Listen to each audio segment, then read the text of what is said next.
Hello, welcome to Do-It-Yourself channel. Today I will show you how to customize adapt sound functions in Samsung Galaxy Z Fold5. First we have to go to settings, of course, then we are looking for accessibility options, and here we have hearing enhancements. Our adapt sound is right here. What we can change here? For example, we can change what we use our adapt sound for. Only media, only calls, media and calls. Next, we have a few age brackets. We can also customize it a little bit. For example, our preferred ear for calls, for answering a phone. Left, right.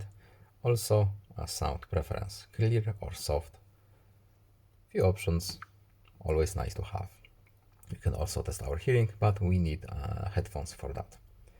So I hope this video was helpful to you. Please leave a like and subscribe. Have a nice day and see you in the next video. Goodbye.